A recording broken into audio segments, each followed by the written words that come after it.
Hello दोस्तों, क्या हाल है।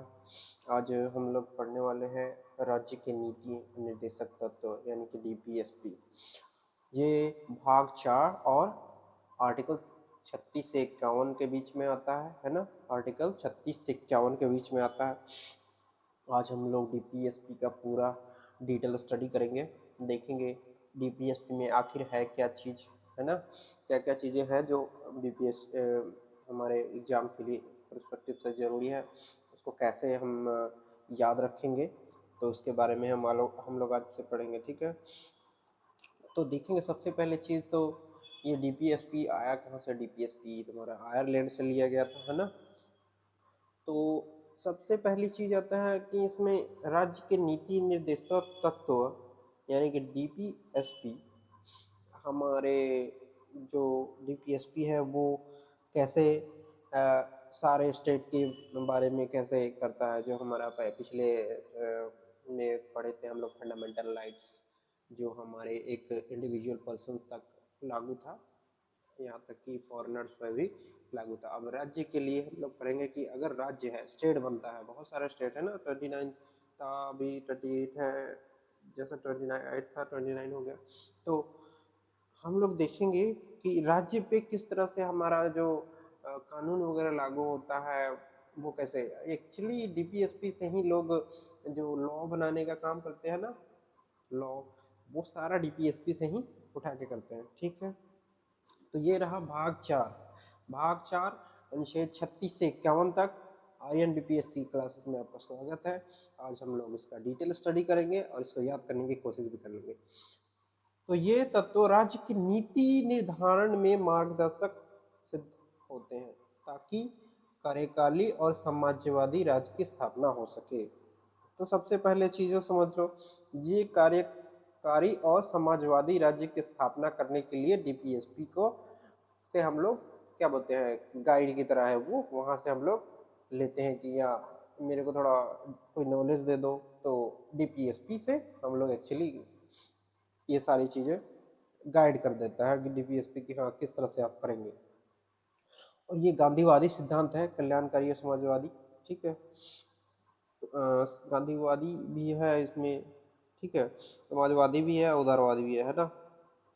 तो ये क्या करता है, डीपीएसपी करता क्या है, राज्य को बनाने में और उसका विभाजन करना है, क्या करना है, उसमें सारे लोगों को जो भी बनाना होता है ताकि उसका कल्याण हो, उसमें समाजवादी भावना रहे राज्य के अंदर। तो उसके लिए डीपीएसपी से हम लोग क्या बोलते हैं, सिद्धांत, उसके मार्गदर्शन लेते हैं ना डीपीएसपी से। इस चीज़ को याद रखिए। चलिए आगे पढ़ते हैं, तो इसका परिचय करते हैं, ठीक है। तो नीति निर्देशक तत्व संविधान के भाग 4 में है, ठीक है। न्यायालय में यानी कि कोर्ट में ये परिवर्तन नहीं किया जा सकता, बट इसको ध्यान में रखते हुए कानून बनाना जरूरी है ना। यह समाजवादी का और आर्थिक न्याय और कल्याणकारी राज्य की स्थापना करने के लिए बहुत ही हेल्पफुल है। ये चीज़ आप समझ गए, सामाजिक आर्थिक न्याय और कल्याणकारी राज्य की स्थापना के लिए ये बहुत जरूरी है ना। तो समझ गए, ये भाग 4 में है। और ये न्यायालय में इसको चेंज नहीं करवा सकते हैं ना। 36 से 51 तक का है डीपीएसपी, याद रखिएगा, बहुत ही इंपॉर्टेंट टॉपिक है। तो इसको राज्य में कोई भी परिवर्तन करना है या कोई लॉ बनाना है तो यहाँ से हम लोग मार्गदर्शन ले लेते हैं ना। इसी पे सारे कानून बनते हैं ना, ठीक है। तो समझ गए। तो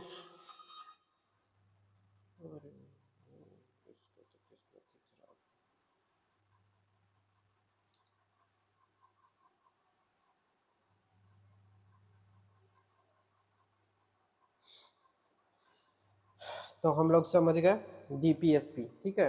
तो डीपीएसपी भाग 4 में है, न्यायालय में परिवर्तन नहीं किया जा सकता, और इस पे ही सारे राज्यों के कानून ध्यान में रख के, इसको ही ध्यान में रखते हुए जितने भी लॉ बनाया जाता है।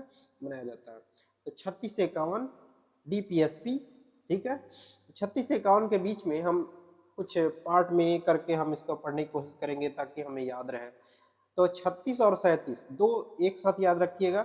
तो 36 में क्या है, 36 में राज्य की परिभाषा, यानी कि भाग 3 में भी इसके बारे में लिखा हुआ है ना। तो राज्य की परिभाषा, राज्य क्या है नहीं है, ये सारा चीजें के बारे में सबसे पहले आपको कौन से आर्टिकल में मिलता है, आर्टिकल 36 में आपको राज्य के बारे में मिलता है, राज्य क्या है, राज्य की परिभाषा मिलता है, ठीक है। और उसके बाद जब दूसरा आता है, दूसरा आता है ये 37 में ही आ जाता है आपका, 36 और 37 में याद रखिएगा साथ में दोनों को कि ये राज्य की परिभाषा है, परिभाषा के टाइप में याद रखिए क्या है क्या नहीं कर सकते, है ना। तो 37 आता है कि डीपीएसपी का न्यायालय में परिवर्तन नहीं है, पर नीति निर्धारण के लिए अनिवार्य है। जो भी कानून बनाना है इससे लेना है, बट इसको कानून में आप चेंज नहीं करवा सकते, आप लॉ कोर्ट में जाकर इस पर कोई चेंजेस नहीं करवा सकते। ये आर्टिकल 37 में ही पहले ही बोल दिया गया था। 36 में आपको राज्य की परिभाषा दे दिया, ठीक है, क्या है, और उसके बाद इसमें क्या नहीं कर सकते हैं, तो और इस पे ही कानून बनना है राज्य के बारे में, है ना। तो 36 और 37 में समझ गए, ये सिर्फ परिभाषा करता है ना, कि हाँ राज्य है, राज्य में ये चीज चेंज नहीं सकते, और राज्य को के लिए ये जरूरी भी है ना। दो चीज सबसे पहले ही डिफाइन कर दिया गया था। तो ध्यान में रखने के डीपीएसपी का पालन प्राथमिक दायित्व राज्य पे है, ये जो राज्य पे ही है सबसे ज्यादा फॉलो करने का सिद्धांत जो है वो राज्य को ही फॉलो करना है डीपीएसपी, सबसे पहला चीज है ना। फिर आगे जाते हैं तो दूसरा में जाते हैं हम लोग, तो दूसरे में आता है 38 और 39, 38 और 39, 39A, तीन चीजों को याद रखेंगे। 36 37 हम लोग देख लिए, 36 में आपका परिभाषा था, 37 में आप उसको चेंज नहीं कर सकते, और इसको ही ध्यान में रखते हुए राज्य का कोई भी कानून बनाना है, ठीक है। ये तो हो गया। तब अगला जो आता है, तो अगला है कि इसमें जो कानून बनेगा उसमें 38 में आता है, आर्टिकल 38, सामाजिक आर्थिक और राजनीतिक न्याय की व्यवस्था करना है। कि जो राज्य का काम क्या है, डीपीएसपी बोलेगा सबसे पहले अगर कोई भी लॉ बना रहे हो भाई तो क्या करो, सबसे पहले समाज को भी ध्यान में रखो, और ये भी ध्यान रखो किसी को इकोनॉमिकल हार्म ना हो, और राजनीति के लेवल तक सबको न्याय मिले, है ना। न्याय सबको मिलना चाहिए। तो वो चीज़ सबसे पहले लॉ बनाते हुए ध्यान में रखिए कि सामाजिक होना चाहिए, इकोनॉमिकल होना चाहिए, आर्थिक होना चाहिए, या पॉलिटिकल राजनीतिक हो गया। ये तीनों चीज़ों का ध्यान रखने के लिए सबसे पहला ही आर्टिकल आपको बोल देता है, तब तीसरा आर्टिकल बोल देता है आपको कि इन चीज़ों को के न्याय को ध्यान में रखते हुए आप कानून बनाइए, है ना। फिर आर्टिकल 39 में आता है कि संसाधन का समान वितरण हो और समान अवसर, समान वेतन पुरुष और महिलाओं में बराबर होना चाहिए, है ना। कि जो भी बंटवारा होता है राज्य के अंदर जो भी है, तो महिला पुरुष के अंदर समान रूप से व्यवहार किया जाए, ना कि वेतन क्या लेडीज है तो उसको कम दे दिए, जेंट्स है तो उसको ज़्यादा दे दिए, ऐसा नहीं, सबको इक्वल है।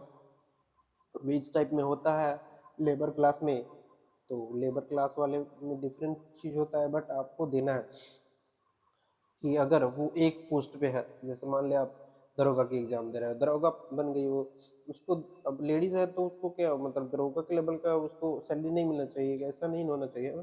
तो वो चीज़ है, उस चीज़ को सबको ध्यान में रखते हुए कि आप जो कानून बना रहे हैं और स्टेट के अंदर उसमें उसका समान रूप से सबको समान रूप से मिलना चाहिए, समान अवसर मिलना चाहिए सबको, और समान वेतन भी मिलना चाहिए, है ना।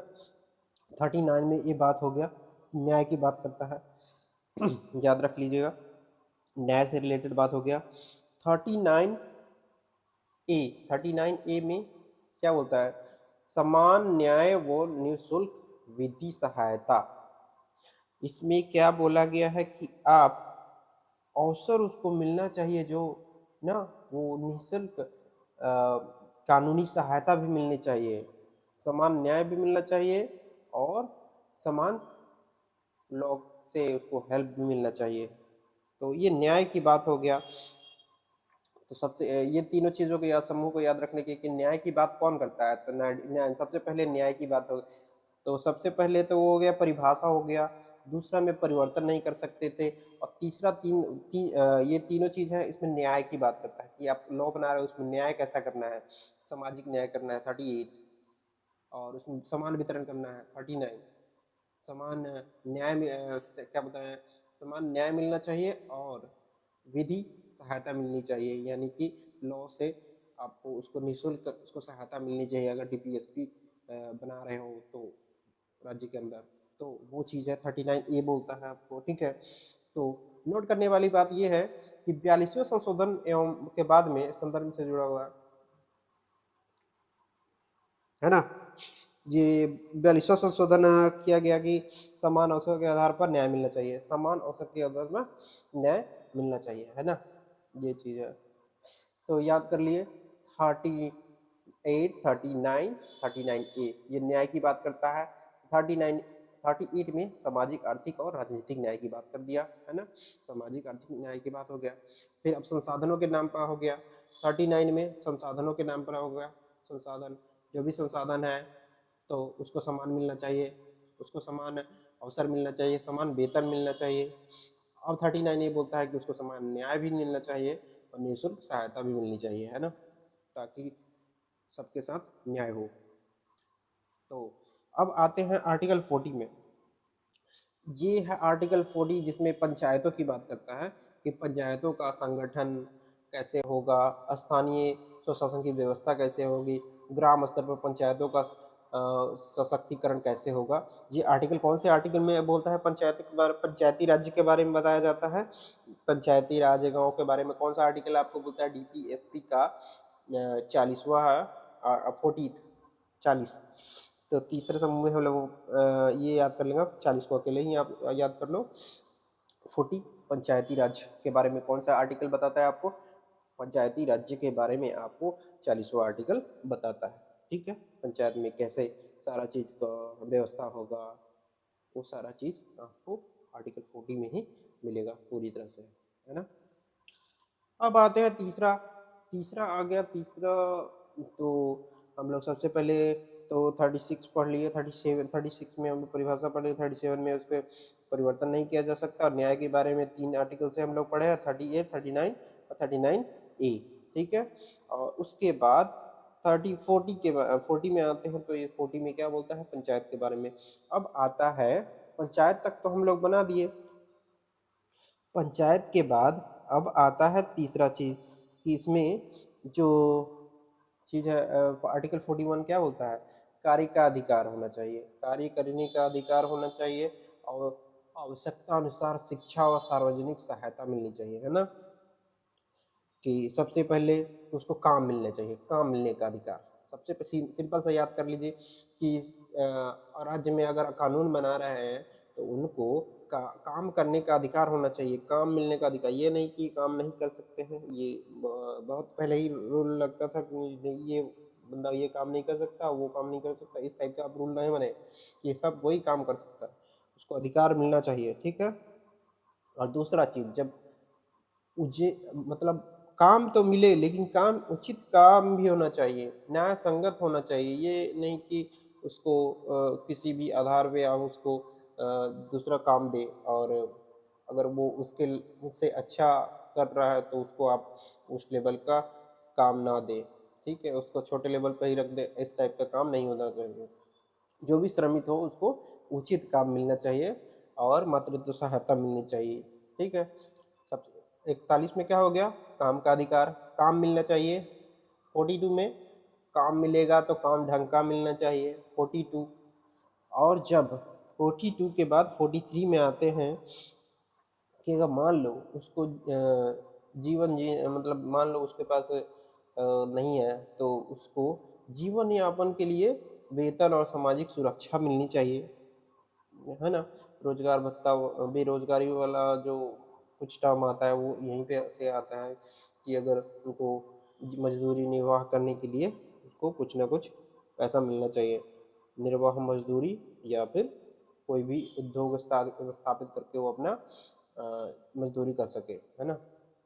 आर्टिकल 33, आर्टिकल 43 में करता है। 41, 42, 43 तीन आर्टिकल आप साथ में याद करेंगे। काम मिलना चाहिए, काम सही होना चाहिए 42 में, 43 में जब 40 दिन का काम उचित मिलना चाहिए, उसके बाद 43 में और 43 में क्या बोलता है कि उसको मजदूरी या वेतन मिलना चाहिए अगर वो काम नहीं कर पा रहा है, निर्वाह मजदूरी देना चाहिए अगर काम नहीं हो रहा है उससे, तो आप उसको निर्वाह मजदूरी दीजिए, है ना। तो ये भी चीज़ें डीपीएसपी से ही किया गया है। 41, 42, 43 आप साथ में याद करें कि काम मिलना चाहिए, काम सही होना चाहिए, और काम ना मिलने की स्थिति में आप उसको निर्वाह मजदूरी दीजिए, ये नहीं कि भूखमरी से मर जाए वो। अब आर्टिकल 44, आर्टिकल 44 को आप ऐसे याद कीजिए कि तो दो पार्ट में दिया जाए, 4 अलग अलग, ठीक है। दोनों को इसमें इसमें क्या हो गया कि समान नागरिक संहिता की बात किया गया है। समान नागरिक संहिता, इसमें समान होना चाहिए, दोनों चार चार बराबर है ना, तो समझ लो 44 में आपको समान नागरिक संहिता, नागरिकों के लिए समान दंड होना चाहिए, उत्तराधिकार और व्यक्तिगत कानूनों के एकरूपता हेतु निर्देश होता है ना, कि उसमें ये नहीं है कि कुछ कोई बड़ा तबके का लोग है तो आप उसको कम दंड दे कि भैया आप चले जाइए 2 घंटे में, और अगर सेम चीज़ अगर कोई छोटा मोटा बंदा करता है तो आप उसको ये ना बोले कि तुमको तो 10 साल रहना पड़ेगा, ये नहीं। तो सबको समान रूप से अगर कोई भी चीज़ होता है समान रूप से कानून उस पर लागू होना चाहिए, ये नहीं किसी पे बड़ा लग रहा है किसी पे छोटा, ये जो भी लॉ बनाइए आप 44 आर्टिकल 44 में आपको उसको मेंशन कर दिया गया है ना। 44 में समान नागरिक संहिता, है ना। अब अगला टर्म आ जाता है हमारा, जब समान हो गया फिर उसके बाद 45 और 46 को दोनों को साथ ही याद कीजिए, ठीक है। तो थोड़ा इसमें आर्टिकल 44 कहता है कि 6 से 14 वर्ष तक के बच्चों को निःशुल्क शिक्षा अनिवार्य है, प्राथमिक शिक्षा देना है, आरटीई में जुड़ा हुआ संदर्भ है आरटीई, ठीक है। ये 46वां संशोधन 2002 में किया गया था, ठीक है। आर्टिकल 45 में बोला गया 6 से 14 वर्ष के बच्चे को निःशुल्क शिक्षा मिलना चाहिए, है ना, निःशुल्क मिल गया, प्राथमिक शिक्षा मिलना चाहिए। आर्टिकल 46 की बात करते हैं तो 46 में क्या होता है, अनुसूचित जाति जनजाति व कमजोर वर्गों के उत्थान के लिए विशेष उपाय, और क्या बोलते हैं एससी एसटी के लिए जो भी कानून बना रहे हैं तो आप एससी एसटी को भी ध्यान में रख के चलिए, ताकि उनको भी एक उत्थान, उसको ऊपर उठने का एक सहारा मिलना चाहिए, है ना, अनुसूचित जाति को जनजाति को मिलना चाहिए। तो कानून बनाइए तो इसको ध्यान में रखिए कि उनके साथ कोई नाइंसाफ़ी ना हो, ठीक है। तो सबसे पहले बच्चों के लिए 6 से 14 वर्ष का निःशुल्क शिक्षा दीजिए, ये अनिवार्य है, ठीक है। 46 बोल जाता है कि आप एससी एसटी के बारे में ध्यान में रखते कि उनके ऊपर कुछ प्रेशर आप ना डालें ना। तो यहाँ पे पहुँच गए कि वहाँ पर तक डीपीएसपी में यहाँ तक देख लिए, बच्चों के बारे में भी देख लिए, एससी एसटी के बारे में भी देख लिए। जब यहाँ तक पहुँच गए तो अगला आता है जो 47, 48 और 48 ए, ठीक है। 48 ए इसमें हो गया पोषक पोषण स्तर, लोक स्वास्थ्य में सुधार, नशीली पदार्थों के विरुद्ध नीति बनना चाहिए, है ना। नशीली पदार्थ है ना, उसके बारे में आर्टिकल कौन सा बोलता है ये याद रखिएगा। आर्टिकल 47 बोलता है कि स्टेट नशीली पदार्थ के विरुद्ध कार्यवाही कर सकता है, करना ही होगा, ये चीज भी ध्यान में रखना है। और आर्टिकल 48 कहता है कि पशुपालन और दुधारू पशुओं का संवर्धन, पशुओं के प्रति दया होनी चाहिए, है ना। 48 ये बोलता है कि आपको पर्यावरण संरक्षण होना चाहिए, 42, ठीक है। देखो सबसे पहले यहाँ तक समझ गए, देख रहे हो, सबसे पहले 47 क्या बोल दिया कि उसके नशीले पदार्थों को हटा दिए, स्वास्थ्य के बारे में देखिए, उसका सुधार कीजिए, उसका पोषण के बारे में ध्यान देखिए अपने लोगों के बारे में। 48 ये बोल दिया कि दुधारू पशु जितने भी उस पर भी ध्यान रखिए, कृषि वाला चीज़ें जो कृषि पशुपालन जो होता है उसके ऊपर ध्यान दीजिए। और 48 ये बोलता है कि आप पर्यावरण सुरक्षा का भी ध्यान में रखिए, ये 42वें संशोधन से जुड़ा हुआ है ना 1976 में। ठीक है, तो सबसे पहले आप उसको दारू छुड़ा दीजिए, उसका स्वास्थ्य सुधार कर दीजिए, वो पशुपालन करके अपना जीवन यापन कर सकता है। जब पशुपालन करेगा तो पर्यावरण की सुरक्षा करेगा, है ना, नहीं तो कैसे पशुपालन कर पाएगा, है ना। तो ये चीज़ है, तो इसको इस तरह से याद रखिए कि आप उसका स्वास्थ्य सुधार कीजिए 47, दारू छुड़ा दीजिए 47 में आ गया। और उसके बाद आर्टिकल 48 में क्या है, उसको दुधारू पशुओं के बारे में उसको पर दया होनी चाहिए, है ना। तो ये पशुपालन करना सीख जाए और इनके ऊपर कोई ऐसा ना हो काट के हटा दिए, इस टाइप का चीज़ें होता है। दुधारू पशुओं के लिए है स्पेशल टर्म 48, ये बोल देता है कि आप वो जब ये चीज़ करेगा तो पर्यावरण सुरक्षा भी अपने आप करना सीख जाएगा। तो ठीक है, तो ये तीनों चीज़ों को याद रख लीजिए कि। और अगला जो है आर्टिकल 49, आर्टिकल 49 ये है, राज्य कोई भी चीज कानून बनाता है तो राष्ट्रीय स्मारक जितने भी है और ऐतिहासिक जो भी जगह है, धरोहर है, उनका संरक्षण करे। वो भी डीपीएसपी बोलता है कि आप इसको ध्यान में रखते हुए कोई भी कानून बनाइए कि जो भी पुराने स्मारक है और ऐतिहासिक स्थल है, धरोहर है, उनको भी आप संरक्षण प्रदान कीजिए, प्रोटेक्ट कीजिए। ये नहीं कि आप अपना कानून बनाए कि कहीं पे कोई स्मारक है या फिर कोई धरोहर वाला चीज़ है तो आप उसको तोड़ दो, वहाँ पे कुछ और बना लिए। ये चीज़ नहीं होना चाहिए। ये भी डीपीएसपी आपको बोलता है ना। फिर उसके बाद आर्टिकल 50 में आता है। आर्टिकल 50 यानी कि 50 आधा आधा आधा 50-50, जब कोई भी दो लोग होते हैं ना 50-50 बांट लेता है, वो वाली चीज याद रखिए कि दो लोग आधा आधा बांट। कार्यपालिका और न्यायपालिका पृथकीकरण यानी कि बंटवारा। न्यायपालिका और कार्यपालिका दोनों अलग अलग काम करेंगे, ठीक है, दोनों को अलग कर दिया गया है। ये सांसद वगैरह जो हो गए और जो भी नेता वगैरह हो गए, उनको लॉ लेवल से, लॉ वाली चीजों से, लॉ वाले अलग अपना कानून बनाते हैं, ये अलग बनाते हैं, बट दोनों एक दूसरे के साथ मिलकर काम करने का कोई ऐसा प्रावधान नहीं है कि इनके ऊपर डिपेंडेंट है ना। तो न्यायपालिका कार्यपालिका को अलग करने की बात कौन करता है, तो आर्टिकल 50 सरकारी अधिकारियों की स्वतंत्रता और न्यायपालिका को स्वायत्तता सुनिश्चित करता है। जो सरकारी सरकारी लोग है ना, ये होता है जॉब वाले, गवर्नमेंट जॉब वाले, उनको सुरक्षा के लिए न्यायपालिका को ये तुम्हारा कार्यपालिका से अलग कर दिया गया था, है ना, क्या, ताकि उनके ऊपर प्रेशर ना बना दे, इस टाइप से चीजें हैं। अब आर्टिकल 50 में तो आप समझ गए दोनों कार्यपालिका न्यायपालिका को अलग करने की बात हो गया। अब समझ लीजिए हमारा आर्टिकल 51 आता है। आर्टिकल 51 आता है कि सब कुछ तो हो गया, अब उसमें शांति से रहना है। तो आर्टिकल 51 बोल दिया शांति से रहना, यानी कि अंतर्राष्ट्रीय शांति और सुरक्षा और सहयोग को बढ़ावा दीजिए। तो आर्टिकल 51 बोलता है। अब देख लेते हैं कुछ आर्टिकल ऐसे हैं जिसको याद रखना जरूरी है, ठीक है। और आर्टिकल 35 350 में भाषीय अल्पसंख्यकों का अधिकार है प्रोत्साहन व संरक्षण, ठीक है, नागरिक अनुरोध के लिए।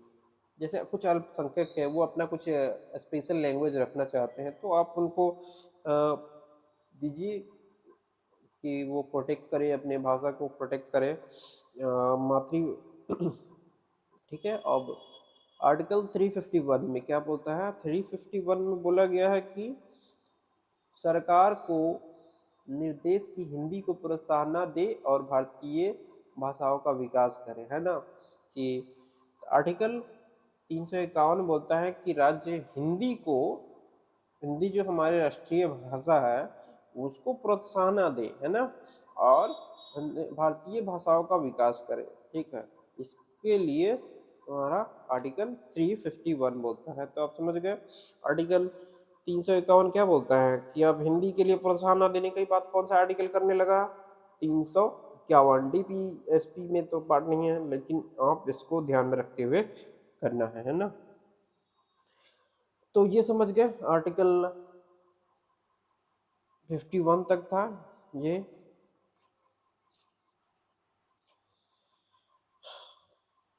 पूरी चीज़ों को याद रख लीजिएगा, तो अपने ध्यान पे एक बार रिवीजन करके भी देख लेना। 36 से 11 तक, 51 तक, 36 37 आपको एक सारे समूह को बना के मैं एक साथ ही प्रेजेंट कर दिए हैं ताकि आपको आसान पड़े, है ना।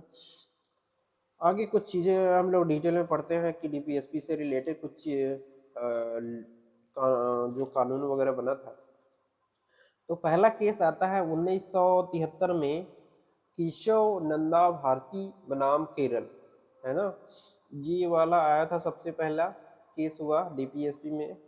ठीक है, इसमें क्या बोला गया कि मौलिक अधिकार इज द सुपीरियर, मतलब सुपीरियर मीन्स बड़ा है, कि मौलिक अधिकार सबसे बड़ा है ना। तो इसमें क्या हुआ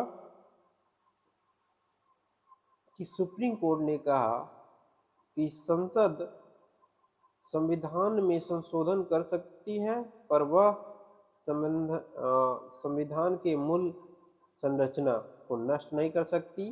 बेसिक स्ट्रक्चर डॉक्यूमेंट की स्थापना, संविधान के सर्वोच्चता, न्याय संविधा, संघवाद, धर्मनिरपेक्षता इत्यादि सम्मिलित है।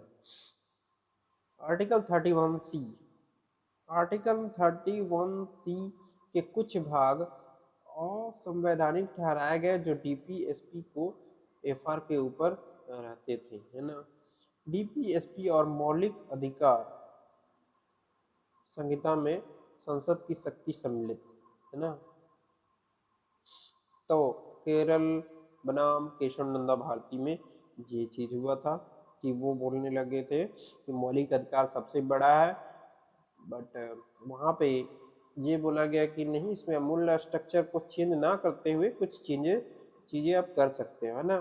संघवाद, धर्मनिरपेक्षता आदि शामिल कर दिया गया था, है ना।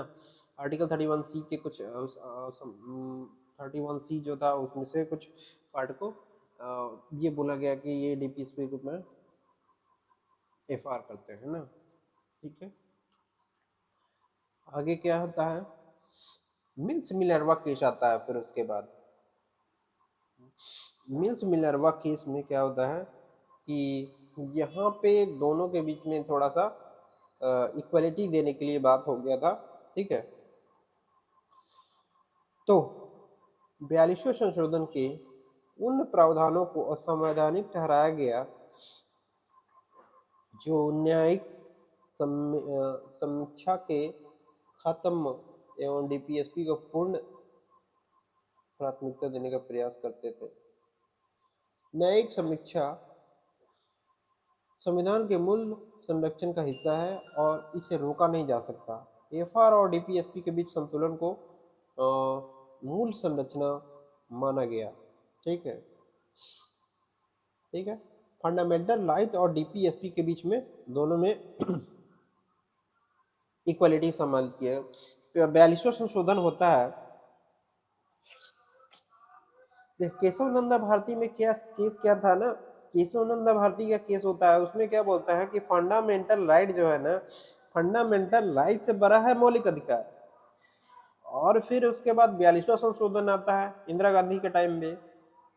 तो इंदिरा गांधी के टाइम में ये बोला जाता है कि डीपीएसपी बड़ा है। नहीं भाई, डीपीएसपी बड़ा है तो फंडामेंटल राइट यानी मौलिक अधिकार उससे छोटा है ना। फिर उसके बाद मिल्स मिलरवा केस आता है, और वो जो 42वां संशोधन हो गया था उसमें से बोला गया कि इसमें जो जो जो चीजें हैं वो सारी चीजें तो कानूनी रूप से वैलिड ही नहीं है। ठीक है, तो आखिरी में क्या डिसीजन हुआ कि फंडामेंटल राइट और डीपीएसपी के दोनों को एकदम बराबर मान के उसका मूल संरचना माना गया। ठीक है, बीच संतुलन बना दिया गया।